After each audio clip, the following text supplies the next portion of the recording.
England is very chaotic at the moment, and so I had a look at the hands of King Charles to see if things are going to improve, and his headline has revealed something completely unexpected. Hey guys, welcome back to Chariot Palmistry, where we help you navigate your life by predicting world events, life cycles and finances. My name is Sulabh Jain, and in this video we're going to be having a look at the hands of King Charles III. Now, the whole premise behind this video is people say that a king is like a father to his people. And so the king's energy or the king's karma directly impacts his subjects or his people. You think of your own father and the influence he has on your life, either for the positive or for a negative. Similarly, a monarch and his karma directly impacts your society. So let's pull up his hands to see what the main features are over here and see if we can figure out what will happen with England's future. So the first thing we're going to try to find on his hands is actually his family members. If you have a look at this line down here, this is actually the line for his mother, the late Queen Elizabeth II. And the remarkable thing with this line is that it is very thin and very small, meaning this is a person who isn't actually very close to his mother at all. However, just a little bit further down the palm, we can see this very thick line here. And this is a line for his sister. And because a line for the sister is so thick and so prominent, this means that this person is very close to his sister. He's actually closer to her than he is to his own mother, the Queen of England.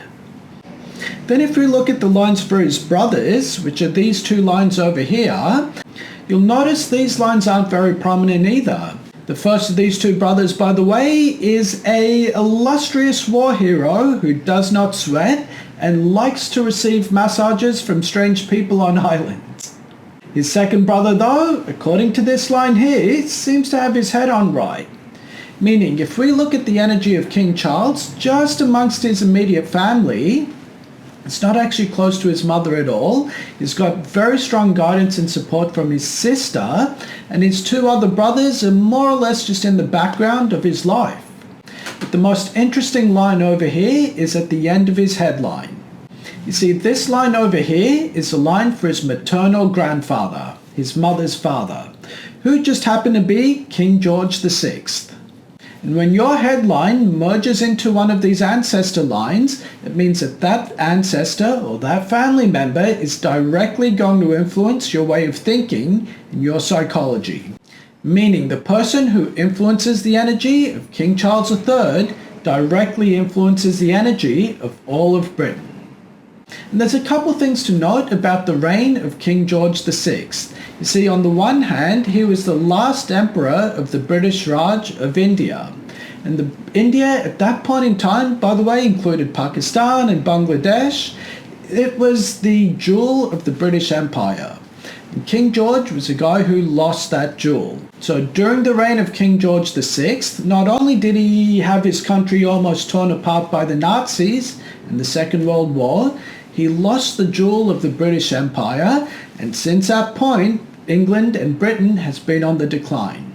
And we can kind of see loose parallels with what's happening with Britain right now.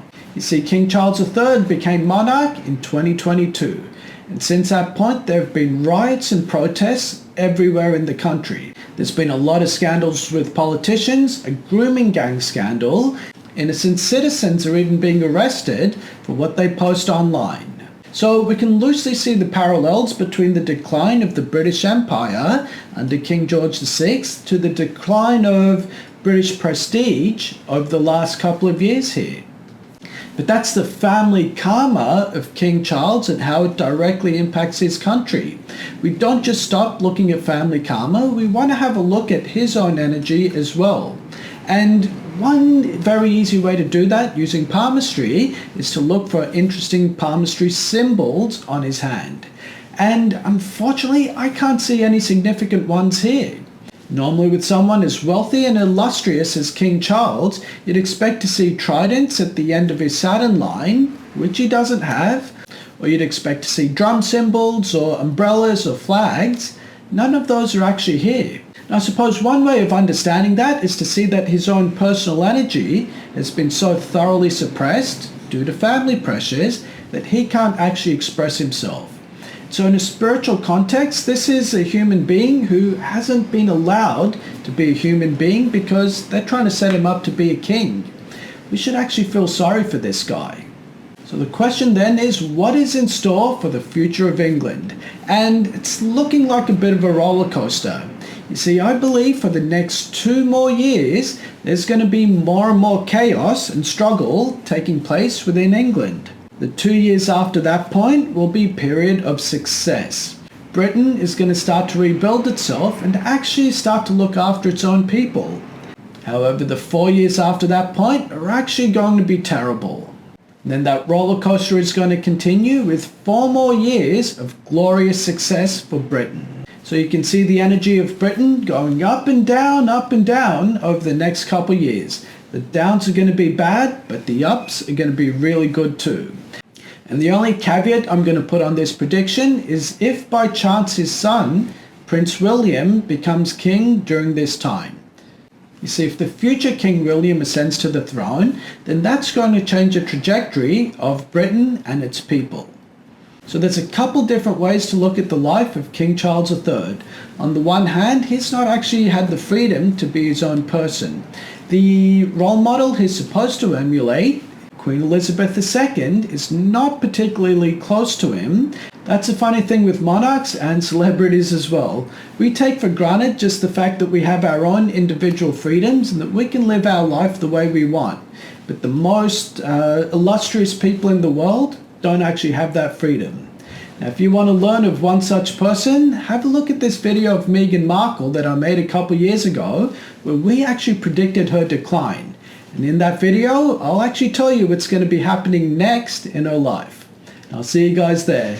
Thanks a lot.